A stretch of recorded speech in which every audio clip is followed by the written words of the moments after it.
परभणीच्या गंगाखेड तालुक्यामधील खळी या गावात गोदावरीचं पाणी घुसल्यामुळे परिस्थिती बिकट बनली आहे। गावकऱ्यांना होळीनं प्रवास करावा लागतोय।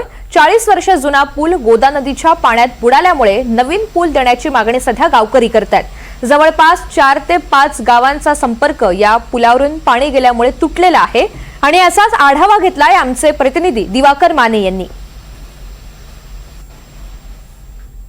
गंगाखेड तालुक्यातील एका गावात मी सध्या आलेलो आहे।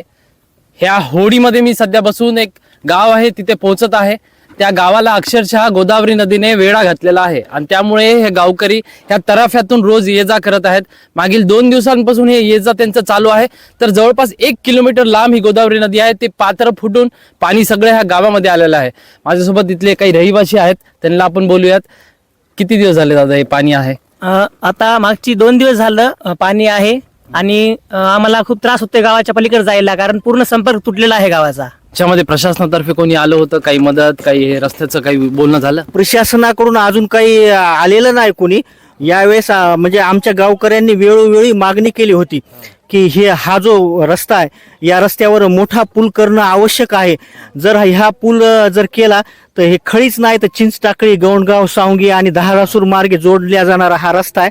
हा रस्ता चालू आणि सुरळीत करण्यासाठी या ठिकाणी मोठा पूल होणं आवश्यक आहे। तर पूल नसल्यामुळे ही परिस्थिती ही निर्माण झालेली आहे। आपण बघू शकता कशा प्रकारे दोऱ्या लावलेल्या आहेत। हे जे दोरी शेंदत आहे, किती दिवस झाले दोरी शेंदत अशी? 3 दिवस झाले आज। किती वेळेस ये जा चालू आहे? दिवस रात्र।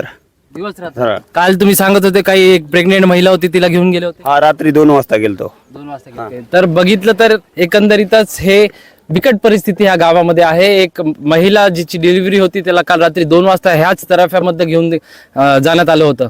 तर प्रशासनाने लवकरात लवकर दखल घेऊन काहीतरी मदत ह्यांना पोहोचावी अशी त्यांची सध्या मागणी दिसून येत आहे।